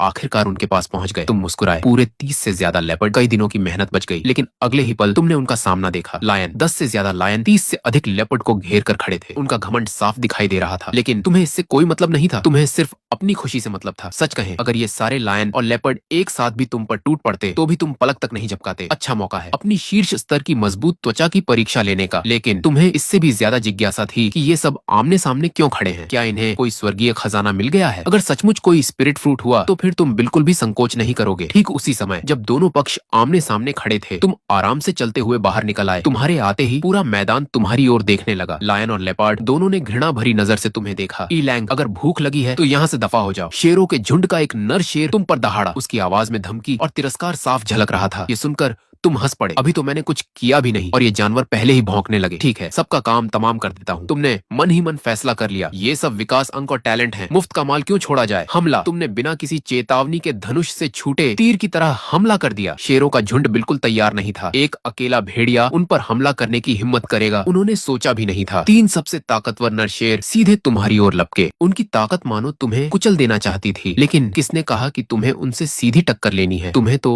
एक ही वार में दुश्मन खत्म करना पसंद था। तुमने अपनी गति का फायदा उठाया। तीनों के बीच बिजली की तरह घूमते रहे। विशाल शरीर होने के कारण नर शेरों का मुड़ना बहुत धीमा था। 2 सेकंड भी नहीं बीते कि उनकी जानलेवा कमजोरी सामने आ गई और तुमने मौका पकड़ लिया। उसी समय डिंग, मिशन सक्रिय, गोल्डन बीस्ट को छीनो। मिशन की शर्त, जानवरों के झुंड के बीच से गोल्डन बीस्ट को हासिल करो। इनाम, अज्ञात। गोल्डन बीस्ट, ये क्या चीज है? तुम अचानक रुक गए। तुम्हारी तेज नजरें पूरे झुंड में पागलों की तरह खोजने लगी। तुम्हारा अचानक रुक जाना देखकर तीनों नर शेर घबरा गए। क्या हुआ? तुम्हारे साथी आ गए क्या? उन्होंने घबरा कर चारों तरफ देखा, लेकिन वहाँ हवा के अलावा कुछ नहीं था। उनके साथ मजाक हो गया था। तीनों नर शेर गुस्से से पागल हो उठे। उन्हें लगा उनका अपमान हुआ है। गर्र, उनकी दहाड़ पूरी घाटी में गूंज उठी। उस दहाड़ ने तुम्हें भी सोच से बाहर निकाल दिया। चिल्ला क्यों रहे हो? तुमने मन ही मन कहा, इतनी जल्दी मरना है क्या? गोल्डन बीस्ट नहीं मिला, इससे तुम्हारा मूड पहले ही खराब था और ये मूर्ख खुद चलकर तुम्हारे सामने आ गए। अगले ही पल तुम चल पड़े। तुम्हारे हर पंजे का वार इतना सटीक था कि बचना नामुमकिन था। नर शेर घाव के बदले घाव देने की कोशिश कर रहे थे, लेकिन तुम्हारी बेहतर गति, ज्यादा ताकत और अजेय पंजों के सामने उनकी सारी कोशिशें हास्यास्पद थीं। पहले ही वार में पहले नर शेर का गला चीर दिया गया। खून फव्वारे की तरह बह निकला। तुम घूमे और दूसरे नर शेर के पेट पर पंजा मारा। वह गंभीर रूप से घायल होकर लड़ने लायक नहीं रहा। तीसरे नर शेर की अगली टांग तुमने एक ही पंजे में तोड़ दी। वह दर्द से चीखता हुआ जमीन पर गिर पड़ा। पूरा संघर्ष दर्शकों की नजर में बस 3 बार तुम्हारे दौड़ने जितना ही था। 3 हमले, 3 सबसे ताकतवर नर शेर, 1 मरा 2 अपाहिज। बाकी शेरनियां डर के मारे पलट कर भाग गई। तुमने उनका पीछा नहीं किया, बस जमीन पर पड़े नर शेर की लाश को देखकर भौहें सिकोड़ ली। बस इतना, सिर्फ 500 विकास अंक, एक भी टैलेंट फ्रैगमेंट नहीं। बहुत ही घटिया इनाम है। लेकिन जिस बात ने तुम्हें हैरान किया वह यह थी कि लेपर्ड का झुंड भागा ही नहीं। उन्हें इतनी हिम्मत कहां से मिली? क्या वह गोल्डन बीस्ट उन्हें नियंत्रित कर रहा है? यह सोचते हुए तुम सीधे लेपर्ड के झुंड में घुस गए। लेपर्ड ने पलटकर हमला कर दिया। वे बिना जान की परवाह किए तुम पर टूट पड़े। अच्छा है, भागे नहीं, मेरा काम आसान हो गया। तुम मुस्कुराए। एक लेपर्ड तुम्हारी पीठ पर चढ़ा और दांत गड़ा दिए। फिर उसके दांत ही टूट गए। तुम्हारी शीर्ष स्तर की मजबूत त्वचा लोहे की प्लेट जैसी सख्त थी। उनके दांत उसे भेद ही नहीं सकते थे। ज्यादा से ज्यादा तुम्हारे कुछ बाल ही उखड़ सकते थे। अब तुम सचमुच गुस्सा हो गए। इतने बाल उखाड़ दिए, कितना बदसूरत लगेगा। तुमने जोर से अपना शरीर झटका। पीठ पर चढ़ा लेपर्ड दूर जा गिरा। फिर तुम पूरी ताकत से टूट पड़े। हर पंजे के वार में चाहे पंजा सीधे लगे या नहीं, सिर्फ उसकी भयानक ताकत ही लेपर्ड को मार गिराने के लिए काफी थी। तुम किसी बाघ की तरह भेड़ों के झुंड में नहीं, बल्कि एक भेड़िए की तरह शिकार के झुंड में घुस चुके थे। डिंग, विकास अंक +50, स्विफ्ट फ्रैगमेंट प्लस एक सिस्टम की सूचनाएं लगातार आती रही। लेकिन जल्द ही तुम्हें कुछ अजीब लगा। इन लेपर्ड को क्या हो गया है? मर रहे हैं, फिर भी भाग नहीं रहे। अब कोई जिंदा बचा ही नहीं था जिससे तुम पूछ पाते। 30 से ज्यादा लेपर्ड तुम्हारे तूफानी हमले में सब के सब मारे जा चुके थे। आखिर गोल्डन बीस्ट कहाँ है? तुम लाशों के ढेर पर खड़े होकर चारों ओर देखने लगे। सिस्टम ने कहा था कि वह लेपर्ड के झुंड में ही है, लेकिन अब यहाँ लाशों के अलावा कुछ भी नहीं बचा था। उसी समय एक लेपर्ड की लाश के नीचे हथेली जितना छोटा एक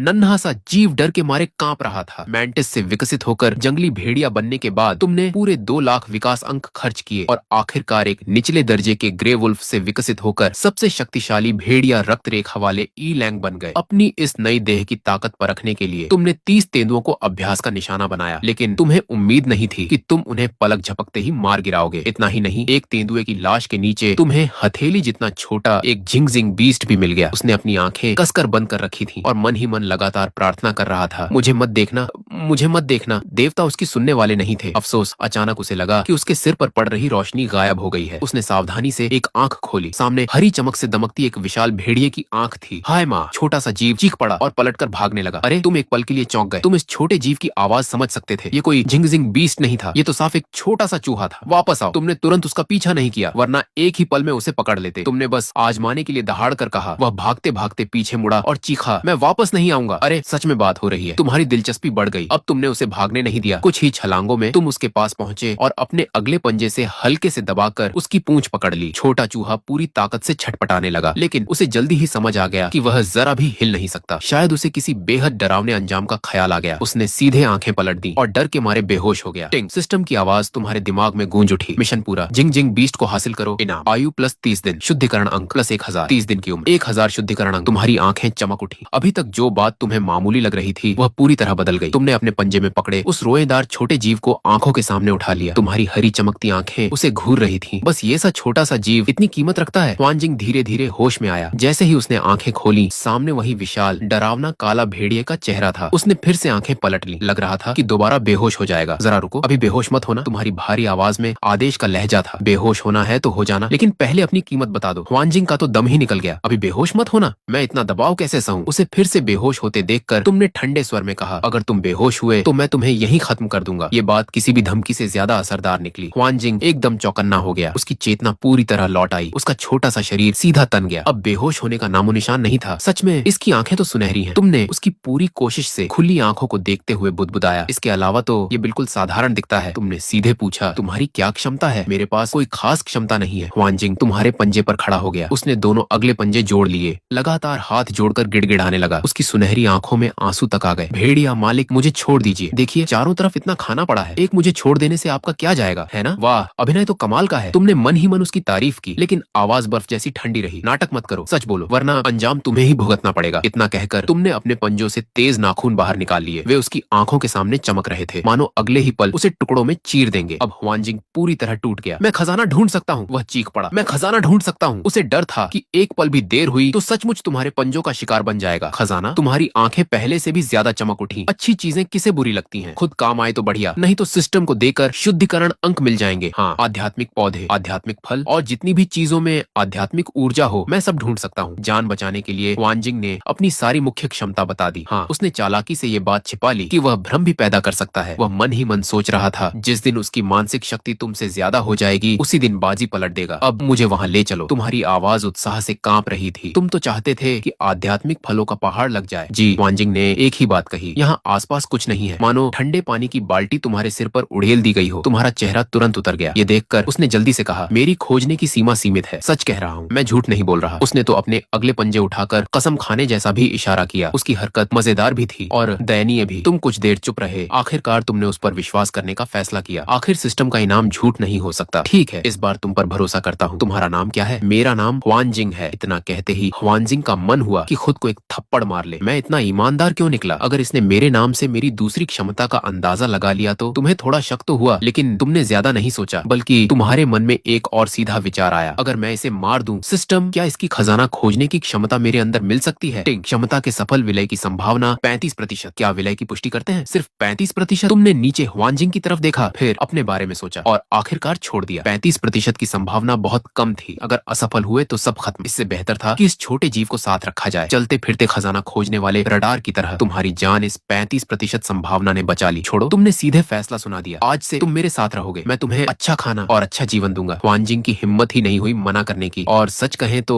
तुम जैसे ताकतवर भेड़िए के साथ रहना उसे बेहद सुरक्षित लग रहा था। अभी थोड़ी देर पहले शेरों और तेंदुओं का क्या हाल हुआ था, उसने सब अपनी आंखों से देखा था। ठीक है, मैं आपके साथ ही रहूंगा। मैं आपको क्या कहकर बुलाऊं? तुम मुझे यांग ये कह सकते हो। मेरा नाम झांग यांग है। तुमने बिना झिझक खुद का रुतबा और बढ़ा लिया। हुआनजिंग मन ही मन बड़बड़ाया, कितने बेझिझक हो। फिर तुम्हें एक सवाल याद आया, वैसे हम दोनों एक दूसरे की भाषा कैसे समझ रहे हैं? क्योंकि मैं भेड़ियों की भाषा बोलता हूँ। पहले मैंने भेड़ियों के झुंड को नियंत्रित किया था, इसीलिए मुझे आती है, और मुझे सभी जानवरों की सामान्य भाषा भी आती है। हुआनजिंग ने सावधानी से समझाया, तुम्हारी सीखने की इच्छा अचानक जाग उठी। मुझे सिखाओ जानवरों की भाषा। हुआनजिंग पूरी तरह निरुत्तर हो गया, लेकिन मजबूरी थी। इस तरह तुम दोनों चलते रहे और सीखते रहे। 5 दिन बाद तुम्हारी आंखों के सामने एक विशाल और अंतहीन पर्वत श्रृंखला दिखाई दी। इन कुछ दिनों की तेज ट्रेनिंग के बाद तुम भी जानवरों की भाषा काफी हद तक सीख चुके थे। हम पहुंच गए। तुम्हारी पीठ पर बैठा हुआनजिंग लगभग उछल कर गिर ही गया। तुम रुक गए। अब तुम्हारी बारी है। यहाँ की जीवन ऊर्जा बाहर की तुलना में कई गुना ज्यादा थी। हवा में भी एक ऐसी ऊर्जा भरी थी जो तुम्हें बेहद सुकून दे रही थी। ये कौन सी जगह है? हुआनजिंग पहले कभी यहाँ नहीं आया था। यांगू माउंटेन रेंज। हे भगवान, तुम पागल हो गए हो? हुआनजिंग चीख पड़ा। तुम्हें पता भी है अंदर रहने वाले जीव कितने ताकतवर हैं? अंदर जाना मतलब मौत को बुलाना। लेकिन तुम्हारी दिलचस्पी और बढ़ गई। तुम इस जगह को जानते हो? अरे बिल्कुल जानता हूँ। कुछ दिन साथ रहने के बाद हुआनजिंग की हिम्मत भी बढ़ गई थी। अब वह पहले जितना संकोची नहीं रहा। मेरी बात मानो, चलो यहाँ से निकल चलते हैं। तुम थोड़े और ताकतवर होकर आना। चले? जब आ ही गए हैं तो कुछ खजाना लिए बिना लौटना मेरी आदत नहीं है। तुमने उसकी बात बिल्कुल नहीं सुनी। सीधे चारों पैर बढ़ाए और पहाड़ चढ़ना शुरू कर दिया। कम बोलो, मेरे पीछे पीछे आओ। तुम बेहद तेजी से चढ़ रहे थे। हुआनजिंग तुम्हारे बाल कसकर पकड़कर लटका रहा। तेज हवा में उसका पूरा शरीर हिल रहा था। उसे लग रहा था जैसे उसके सारे अंदरूनी अंग बाहर निकल जाएंगे। जरा धीरे, अंदर सच में बहुत खतरा है। हुआनजिंग लगभग रो पड़ा। ये भेड़िया इतना जिद्दी क्यों है? खतरा? तुम कभी खतरे से नहीं डरते थे। अगर ताकतवर दुश्मन ही नहीं होंगे तो शुद्धिकरण अंग कहाँ से मिलेंगे? तुम तो चाहते थे कि यहाँ हर तरफ ताकतवर दुश्मन हो ताकि खुलकर लड़ सको। इसीलिए पूरी राह तुम बिना किसी परवाह के तेजी से दौड़ते रहे। इतना शोर मचाया कि पहाड़ के सभी जीव जान जाए तुम आ चुके हो। हुआनजिंग ने समझाना ही छोड़ दिया। उसे लगने लगा कि तुम्हारे जैसा निडर जीव आज तक जिंदा कैसे है, ये अपने आप में चमत्कार है। लेकिन जब तुम पहली पहाड़ी पार करके दूसरी पहाड़ी की सीमा में पहुंचे तभी हुआनजिंग अचानक चिल्लाया, रुको, कुछ है। तुम तुरंत रुक गए। हरकत बिल्कुल सटीक थी। कहाँ? मेरे पीछे आओ। हुआनजिंग फुर्ती से तुम्हारी पीठ से कूद पड़ा। उसकी सुनहरी आंखें हल्की चमक उठी और वह तेजी से एक दिशा में दौड़ पड़ा। तुम भी उसके पीछे चल दिए। जल्द ही तुम्हें भी लक्ष्य दिखाई दे गया। करीब 10 मीटर ऊंचे विशाल पेड़ पर 3 पारदर्शी लाल आध्यात्मिक फल लटक रहे थे और उन्हीं फलों के नीचे तुम्हारे बराबर आकार का एक तेंदुआ पेड़ की मोटी डाल पर आराम से लेटा था। स्पष्ट था कि वही इन आध्यात्मिक फलों का रक्षक था। अरे पुराना दोस्त, तुम मुस्कुराए। तुम्हारे सफेद नुकीले दांत चमक उठे। तेंदुए ने तुम्हारी ओर एक नजर डाली। उसकी आंखों में तिरस्कार और अविश्वास भरा था। ईलेंग, यह यांगू माउंटेन रेंज है। ये तुम्हारी जगह नहीं है। यहाँ से चले जाओ। अरे ये तो बड़ा घमंडी है। तुम अभी कुछ कहते उससे पहले तुम्हारी पीठ पर बैठा हुआंगजिंग ही उछल पड़ा। यांग, ये इसे हराइए, इसके फल छीन लीजिए। तेंदुए ने तुम दोनों को बिल्कुल गंभीरता से नहीं लिया क्योंकि वह जानता था भेड़िए पेड़ पर नहीं चढ़ सकते। इतनी ऊंचाई तुम्हारे लिए असंभव थी। लेकिन अगले ही पल उसने ऐसा दृश्य देखा जिस पर उसे यकीन नहीं हुआ। तुम कुछ कदम पीछे हटे, फिर पूरी रफ्तार से दौड़े। तुम्हारे अगले पंजों के तेज नाखून पेड़ के तने में गहरे ढांस गए। फिर दूसरा पंजा। तुमने सिर्फ अपनी ताकत के सहारे पेड़ पर चढ़ना शुरू कर दिया। तुम खुद मुसीबत मोल ले रहे हो। ऊपर आ ही गए हो तो रात के खाने में एक शिकार और सही। उसने धमकी भरी गुर्राहट की। बकवास बंद करो, आओ मुझसे लड़ो। तुम उससे 3-4 मीटर दूर रुककर ठंडे स्वर में बोले। इस एक वाक्य ने तेंदुए को पूरी तरह भड़का दिया। खुद मुसीबत मोल ले रहे हो? वह फुर्ती से ऊपर से झपट्टा। उसने जोर से दहाड़ लगाई। लेकिन वह बेहद चालाक था। उसने सीधा हमला नहीं किया, बल्कि वह चाहता था कि जब तुम बच न सको तब अपने चारों पैरों से तुम्हारी कमर जकड़कर तुम्हें पेड़ से नीचे गिरा दे। सचमुच तुम्हारे चारों पैर उस समय हिल नहीं सकते थे, वरना तुम नीचे गिर जाते। लेकिन तुम्हारे पास एक और हथियार था। बस तुम जैसे ही तेंदुए का पंजा तुम्हारी पीठ को छूने वाला था, तुम्हारी पूंछ लोहे की चाबुक की तरह हवा चीरती हुई बेहद मुश्किल कोण से निकली। धड़ाम! भारी आवाज के साथ लोहे जैसी पूंछ तेंदुए के खुले पेट पर जोर से पड़ी। भयानक ताकत एक ही पल में फट पड़ी। तेंदुए को चीखने तक का मौका नहीं मिला। उसका शरीर मानो किसी विशाल हथौड़े से टकराया हो। वह सीधे उड़ता हुआ 10 मीटर से भी ऊंचे पेड़ से जमीन पर आ गिरा। तुमने अपने पंजे वापस खींचे और खुद भी पेड़ से छलांग लगाकर आराम से जमीन पर उतर गए। छोटे तेंदुए, भागने की मत सोचना, आज तुम बच नहीं सकते। तुम धीरे धीरे उसकी ओर बढ़ने लगे। उधर जब तुम दोनों विशाल जीव जमीन पर आमने सामने खड़े थे, हुआनजिंग पहले ही मौके का फायदा उठाकर पेड़ पर चढ़ चुका था। वह उन तीनों आध्यात्मिक फलों के पास पहुंच गया। बिल्कुल बेफिक्र होकर उसने एक फल तोड़ा, टहनी पर पैर फैलाकर बैठ गया और बड़े मजे से खाने लगा। वाह, आखिर पेट भरने का मौका मिला। नीचे खड़े तेंदुए ने यह दृश्य देखा। उसका पूरा शरीर गुस्से से कांप उठा। वह तो गुस्से से फटने ही वाला था। वो मेरे आध्यात्मिक फल हैं, उन्हें एक निकृष्ट चूहे ने चुरा लिया। सबसे शक्तिशाली कैनाइन रक्त रेखा वाले भयानक भेड़िए में विकसित होने के बाद तुम्हें दिव्य सिस्टम का सहारा मिला। तुम्हें एक ऐसा जिंजिन बीस्ट मिला जो खजाना ढूंढ सकता था। लेकिन जब उसने तुम्हारी मदद से यांगू माउंटेन रेंज में 3 आध्यात्मिक फल ढूंढ निकाले तो उन फलों की रखवाली करने वाला तेंदुआ बुरी तरह भड़क गया। वह तुम्हारे सामने दांत दिखाने लगा। उसके गले से धमकी भरी धीमी गुर्राहट निकलने लगी, मानो वह तुमसे आमने सामने लड़ने को तैयार हो। लेकिन क्या इससे कोई फर्क पड़ने वाला था? जब तुम्हारे ताकतवर पंजे सचमुच उसके पंजों से टकराए तभी उसे पल भर में समझ आ गया कि ताकत का फर्क किसे कहते हैं। उस तेंदुए की रफ्तार भले ही तुम्हारे साथ 2-4 वार तक टिक सकती थी, लेकिन ताकत और रक्षा के मामले में वह तुमसे कई स्तर पीछे था। नतीजा बिल्कुल साफ था। तुमने उसे पलटवार करने का जरा भी मौका नहीं दिया। तुमने दोनों पंजों से उसके अगले पैर जकड़ लिए और एक तेज चट्टाक आग की आवाज के साथ उसे पल भर में काबू कर लिया। सिर्फ एक वार में उसने हमेशा के लिए हिलने डुलने की क्षमता खो दी। उसकी सांसें थम गई। वह भी उन शेरों की तरह था जिन्हें तुम पहले हरा चुके थे। उसने भी तुम्हारी ताकत का गलत अंदाजा लगाया था और पेड़ पर बैठा हुआंगजिंग तो पहले ही उस तेंदुए की ताकत समझ चुका था। उसे पता था कि तुम उसे आसानी से संभाल लोगे, इसीलिए वह जरा भी घबराया नहीं। वह आराम से पेड़ की डाल पर लेटा रहा और बचे हुए आध्यात्मिक फलों को बड़े मजे से खाने लगा। उसका छोटा सा मुंह तेजी से चबा रहा था। तभी एक काली परछाई ने उसे पूरी तरह ढक लिया। हुआंगजिंग ने अनमने मन से आंखें खोली। सामने तुम्हारी हरी चमकती भेड़िए वाली आंखें थीं, लेकिन इस बार वह इतना डरा नहीं। कुल 3 फल थे। मैंने एक खाया, तुम 2 खाओ। इतनी मेहनत तो मैंने भी की है, मुझे खाली हाथ तो मत रखो। हुआंगजिंग ने आंखों से कुछ आंसू निकालकर बेचारे जैसा चेहरा बनाया, लेकिन तुम पर इसका कोई असर नहीं हुआ। तुमने बचे हुए दोनों फल वापस उठा लिए और बिना किसी बहस की गुंजाइश छोड़े कहा, ठीक है, आगे से ऐसे ही करेंगे। तुम 1 फल लोगे, अगर 3 फल मिले, अगर सिर्फ 2 मिले तो तुम्हें कुछ नहीं मिलेगा। यह बांटने का तरीका तुम्हें काफी पसंद आया। आखिर साथी से काम लेना है तो उसके बदले उसे सही इनाम भी देना होगा। हुआंगजिंग, ये छोटा सा जीव काफी काम का था, उसे हमेशा नुकसान में रखना ठीक नहीं था। हुआंगजिंग खुद भी हैरान रह गया। ये आदमी सचमुच मुझे हिस्सा दे रहा है। उसकी आंखें इधर उधर घूमने लगी। अगर कोई और होता तो मेरा पूरा फायदा उठाता। अभी तो मैं जल्दी जल्दी इसलिए खा रहा था ताकि पहले पेट में डाल दूं। एक बार पेट में चला गया तो कोई मुझसे निकलवा नहीं पाएगा। तुम्हारे इस फैसले ने उसके दिल में सचमुच थोड़ा सा अपनापन पैदा कर दिया। क्या हुआ,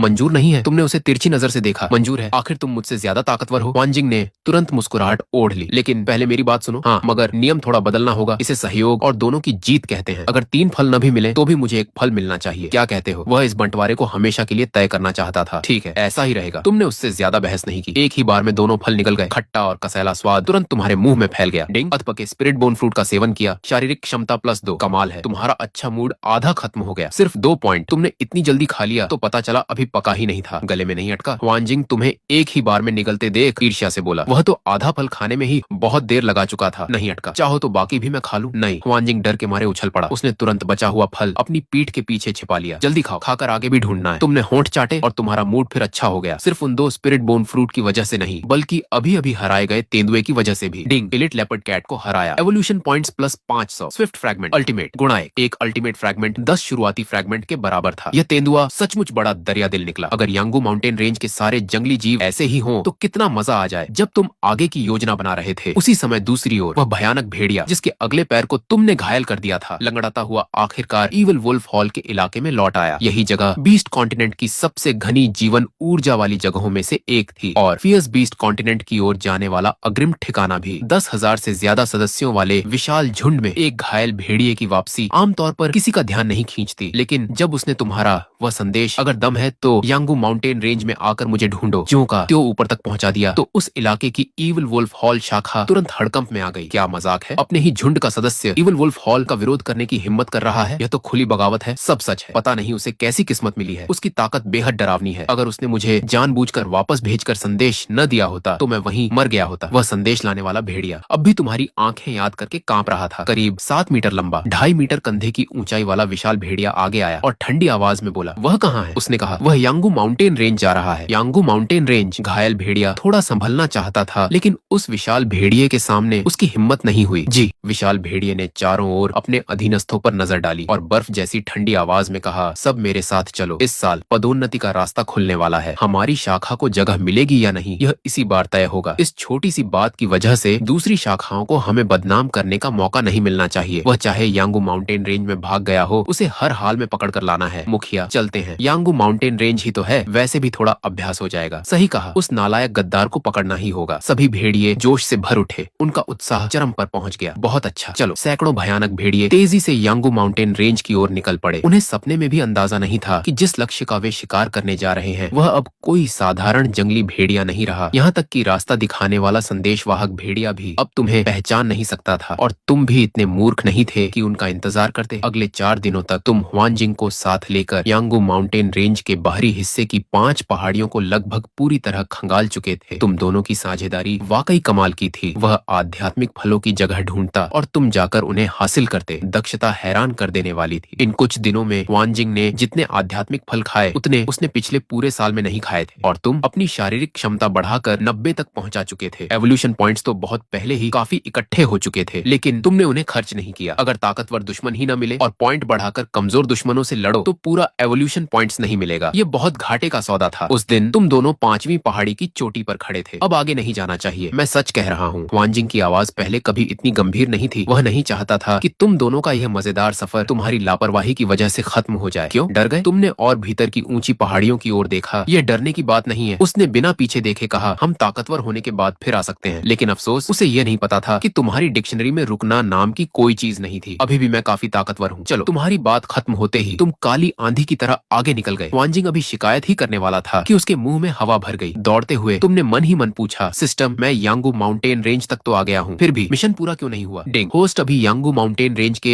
मुख्य क्षेत्र में नहीं पहुंचा है। कमाल है, तुमने पहले ये तो नहीं बताया था कि मुख्य क्षेत्र में भी जाना होगा। तुमने मन ही मन शिकायत की। छोड़ो, सिस्टम से बहस करने का कोई फायदा नहीं। अभी 10 दिन बाकी हैं। इतना समय काफी होगा। अरे रुको, उधर आध्यात्मिक फल है। तुम्हारी पीठ पर बैठे हुआनजिंग ने अपनी सबसे असरदार आवाज में चिल्लाया, लेकिन इस बार उसका तरीका बेकार साबित हुआ। तुमने जरा भी रफ्तार कम नहीं की। अरे क्या कर रहे हो? हुआनजिंग घबरा गया। पहले अंदर चलते हैं, तुम जगह याद रख लो, वापसी में ले लेंगे। आखिरकार तुमने उसे जवाब दिया। हुआनजिंग ने आंखें घुमा ली। भाई, छठी पहाड़ी में घुसते ही जान का खतरा हो सकता है और तुम तो सीधे सबसे अंदर जाना चाहते हो। तुम्हें पता भी है वह कैसी जगह है। अपनी लापरवाही में मुझे मत फंसाना। उसका मन हुआ कि तुम्हारी पीठ छोड़ दे और तुम्हारे साथ यह पागलपन न करे, लेकिन फिर उसने सोचा, अगर तुम सचमुच इतने लापरवाह होते तो आज तक जिंदा कैसे रहते? छोड़ो, अगर सच में खतरा हुआ तो मैं भाग जाऊंगा। यह सोचकर उसने तुम्हारे फर को और कसकर पकड़ लिया। तुमने उसकी हरकत महसूस की, हल्का सा मुस्कुराए और भी तेज दौड़ने लगे। क्या तुम्हें पता है अंदर कोई खजाना है? इतनी दूर आने के बाद भी कोई बड़ा खतरा नहीं मिला। दौड़ते दौड़ते हुआनजिंग का दिमाग फिर चलने लगा। तुम्हें रास्ता इतना अच्छी तरह पता है, लगता है पहले से तैयारी करके आए हो। हम साथी हैं। तुम्हें पहले मुझे बता देना चाहिए था ताकि मैं भी मदद कर सकूं। नहीं, बस देखने जा रहा हूँ। सुना है अंदर हर जगह खजाना है। तुमने बस टाल दिया। आखिर तुम यह तो नहीं बता सकते थे कि यह सिस्टम का मिशन है? सिर्फ देखने के लिए इतनी दूर आ रहे हो? हुआनजिंग को लगा कि अब तुम्हें थोड़ी जानकारी देनी ही पड़ेगी और तुम सचमुच रुक गए। तुम भी इस छोटे से जीव से कुछ काम की जानकारी लेना चाहते थे। हुआनजिंग तुम्हारे सामने कूद कर आया, गला साफ किया और ऐसे बोला जैसे तुम कुछ नहीं जानते। तुम्हें पता है यांगू माउंटेन रेंज के अंदर क्या है? तुमने उसे ऐसे देखा जैसे किसी नए आदमी को देख रहे हो। अगर मुझे पता होता तो मैं खुद जाकर क्यों देखता? मुझे पता था कि तुम्हें नहीं पता। मैं बताता हूँ, अंदर फियर्स बीस्ट रहते हैं। हुआनजिंग की आवाज बेहद गंभीर थी। फियर्स बीस्ट क्या होता है? हुआनजिंग ने जो लंबा भाषण तैयार किया था वह तुम्हारे इस एक सवाल से अटक गया। भाई, तुम तो इविल वुल्फ हो। तुम्हें फियर्स बीस्ट के बारे में भी नहीं पता। तुम्हारे इविल वुल्फ झुंड में भी फियर्स बीस्ट स्तर के सदस्य हैं। ये आदमी सचमुच कभी इनके संपर्क में नहीं आया क्या? तुम्हें सच में नहीं पता? सच में नहीं? मुझे बताओ। तुमने पूरी ईमानदारी से कहा। हुआनजिंग ने धैर्य रखते हुए समझाया, अभी तुम और मैं दोनों ऑर्डिनरी बीस्ट हैं। फियर्स बीस्ट हमसे एक पूरा स्तर ऊपर होते हैं। उनकी ताकत कल्पना से भी ज्यादा होती है। यांगू माउंटेन रेंज के सबसे अंदर का शासक एक फियर्स बीस्ट है। दूसरे बड़े कबीले भी उसे आसानी से नाराज नहीं करते। हम दोनों अगर अंदर गए तो बचने की संभावना बहुत कम होगी। फियर्स बीस्ट सबसे ऊंचा स्तर तो नहीं है? तुमने उसके खतरे वाले शब्दों को अनदेखा कर दिया और सीधे असली सवाल पूछा। बिल्कुल नहीं, फियर्स बीस्ट के ऊपर डीमन बीस्ट होते हैं। जब हुआनजिंग ने डीमन बीस्ट का नाम लिया तो उसकी आंखों में चाहत भर गई। क्या ऑर्डिनरी बीस्ट कॉन्टिनेंट में डीमन बीस्ट भी हैं? क्या सोच रहे हो? वे तो फियर्स बीस्ट कॉन्टिनेंट में होते हैं और उनकी संख्या भी बहुत कम है। फियर्स बीस्ट कॉन्टिनेंट कहाँ है? तुमने तुरंत पूछा। हर साल ऑर्डिनरी बीस्ट कॉन्टिनेंट से फियर्स बीस्ट कॉन्टिनेंट जाने का रास्ता खुलता है। जो उसे पार कर ले वह वहाँ पहुँच जाता है। अगली बार कब खुलेगा? शायद जल्दी, कुछ ही महीनों में। हुआनजिंग पूरी तरह निश्चित नहीं था। बोलते बोलते उसे अचानक एहसास हुआ, अरे तुम ये सब क्यों पूछ रहे हो? उसकी आंखें अचानक फैल गईं। वह तुम्हें ऐसे देखने लगा जैसे कोई भूत देख लिया हो। हे भगवान, ये कहीं उस रास्ते को पार करने का सोच तो नहीं रहा? तुम्हारा इरादा सचमुच यही था? मैं कह रहा हूँ ऐसा सोचो भी मत। तुम्हें पता है उस रास्ते को पार करने वाले कितने ताकतवर होते हैं? कम से कम फियर्स बीस्ट के बराबर ताकत चाहिए, क्योंकि दूसरी तरफ फियर्स बीस्ट कॉन्टिनेंट है। कोई ऑर्डिनरी बीस्ट वहाँ आसानी से टिक ही नहीं सकता। हुआनजिंग बार बार कठिनाई समझाने लगा ताकि तुम अपना इरादा छोड़ दो, लेकिन तुम्हारी आंखें चमक रही थी। तुमने उसकी बात सुनकर कहा, अच्छा तो बात ऐसी है। अरे तुम आखिर सोच क्या रहे हो? अब हुआनजिंग को तुम्हारी नजर से डर लगने लगा था। कुछ नहीं, चलो। तुम फिर आगे बढ़ गए। उसे और समझाने की जरूरत नहीं थी। अगर तुम उसे बताते कि कुछ महीनों में तुम उस रास्ते को पार करने वाले हो तो वह तुम्हें पागल ही समझता। कुछ बातें कहने की नहीं होती, करके दिखाने की होती है। हुआनजिंग लगभग टूट चुका था। फिर भी जा रहे हो? अंदर सचमुच फियर्स बीस्ट बैठा है। बहुत बड़ा खतरा है। तुमने देखा है? तुमने सिर्फ 3 शब्द कहे। नहीं देखा? हुआनजिंग की हिम्मत आधी रह गई। उसकी सारी जानकारी दूसरों से सुनी हुई थी। तो ठीक है, चलकर देख लेते हैं। हुआनजिंग पूरी तरह चुप हो गया। ठीक है, चलते हैं। अगर कुछ हुआ तो सामने तुम ही रहोगे। तुम्हारे पास अरबों इवोल्यूशन पॉइंट्स थे। तुम भी बेबस नहीं थे। मुसीबत की घड़ी में तुम तुरंत दोनों गुणों को पूरी तरह बढ़ा सकते थे। फिर डर किस बात का? अगर जीत न भी सके तो ड्रैगन एस्केप करके निकल सकते थे। यह बात अगर हुआनजिंग से कहते तो शायद वह भी नहीं मानता। 3 दिन और 3 रात बिना रुके दौड़ने के बाद आखिरकार तुम दोनों यांगू माउंटेन रेंज की सबसे गहरी जगह पर पहुंच गए। तुम्हारे सामने एक विशाल घाटी थी। घाटी के अंदर पेड़ पौधे बहुत कम थे, लेकिन वहाँ उगने वाले सभी पौधों पर आध्यात्मिक फल लगे हुए थे। हुआनजिंग एकदम स्तब्ध रह गया। चारों तरफ फैले आध्यात्मिक फलों को देखकर उसके मुंह से एक शब्द शब्द भी नहीं निकला। वह स्तब्ध रह गया। चारों तरफ फैले आध्यात्मिक फलों को देखकर उसके मुंह से एक शब्द भी नहीं निकला। क्या जबरदस्त नजारा है, तुमने भी मन ही मन कहा। अगर इस पूरी घाटी के सारे आध्यात्मिक फल तुम्हारे हो जाए तो फिर मेहनत करके अभ्यास करने की क्या जरूरत। बस आराम से पड़े रहो और फल पकने का इंतजार करो। डिंग, मिशन पूरा हुआ। यंगू माउंटेन रेंज में प्रवेश। इनाम आयु प्लस 30 दिन, एवोल्यूशन पॉइंट्स प्लस 1000। मिशन पूरा हुआ, इनाम मिल गया। तुम बेहद खुश हो गए। चलो जल्दी चलो। देख भी लिया। हुआनजिंग होश में आते ही तुरंत वापस चलने को कहने लगा। वह तुम्हें बहुत अच्छी तरह जानता था। उसे डर था कि कहीं तुम जोश में आकर अंदर न घुस जाओ। मैं बेवकूफ नहीं हूँ, तुमने उसकी ओर देखकर कहा। तुम्हारी बात पूरी भी नहीं हुई थी कि घाटी की गहराई से गरज जैसी भारी सांसों की आवाज आई। तुमने आवाज की दिशा में देखा, तुम्हारी आंखें अचानक सिकुड़ गईं। वह एक हाथी था, एक ऐसा हाथी जिसकी कंधे तक ऊंचाई 7-8 मीटर थी और सिर मिलाकर उसकी ऊंचाई 10 मीटर से भी ज्यादा थी। वह कोई साधारण जीव नहीं था, मानो चलता फिरता पहाड़ हो। जिन बीस्ट, इधर आओ। विशाल हाथी ने मुंह खोला। उसकी आवाज ऊंची नहीं थी, लेकिन उसमें ऐसा दबदबा था जिसे ठुकराया नहीं जा सकता था। वही यंगू माउंटेन रेंज का शासक था। वह दंत कथाओं वाला फियर्स बीस्ट। अब तो गए। हुआनजिंग के पैर कांपने लगे। उसे समझ नहीं आया, इतना बड़ा भेड़िया तुम्हारे जैसा सामने खड़ा है, फिर भी वह विशाल जीव उसी को क्यों बुला रहा है। अगले ही पल तुम चल पड़े। तुमने एक कदम आगे बढ़ाकर हुआनजिंग के सामने खुद को खड़ा कर लिया। हुआनजिंग को तुम अपने साथ लाए थे, तुम उसे मुसीबत में नहीं छोड़ सकते थे। और सबसे बड़ी बात, तुम्हें खुद पर भरोसा था। अगर जीत न भी पाए तो ड्रैगन एस्केप करके निकल सकते थे। हुआनजिंग ने तुम्हारी पीठ देखी और उसका दिल भर आया। मुसीबत में ही असली साथ पता चलता है। तुम पहले जाओ, यहाँ मैं रुकता हूँ। तुम्हारी आवाज धीमी थी, लेकिन इरादा अडिग था। पहाड़ जैसा बड़ा हो तो क्या, फियर्स बीस्ट हो तो क्या, सामने से लड़ लेंगे। पागल। हुआनजिंग की आंखें भर आईं। इस बार वह सचमुच भावुक हो गया था। तुम पहले जाओ, मैं रुकता हूँ। उसने भी पहली बार हिम्मत दिखाई। उसे पता था जब उस फियर्स बीस्ट ने उसका नाम लेकर बुलाया है तो वह उसे आसानी से नहीं मारेगा। विशाल हाथी को तुम दोनों की यह साथ निभाने वाली हरकत दिलचस्प लगी। तभी उसने अपनी नजर हुआनजिंग से हटाकर तुम पर डाली। बस एक नजर, और वह ठिठक गया। उसे तुम्हारी आंखों में डर नहीं बल्कि लड़ने की इच्छा दिखाई दी। उसने यह भी देख लिया कि तुम्हारी हड्डियों की बनावट और आंखें साधारण ईविल वुल्फ से बिल्कुल अलग थी। तुम वाकई अलग हो। चिंता मत करो, दोनों अंदर आ जाओ। मेरा कोई बुरा इरादा नहीं है। यह कहते हुए विशाल हाथी धीरे धीरे पीछे हट गया। इतना बड़ा शरीर होने के बावजूद उसके पीछे धूल का एक कण भी नहीं उड़ा। ताकत पर ऐसी पकड़ देखकर तुम भी भीतर से चौंक गए। चलकर देखते हैं, तुमने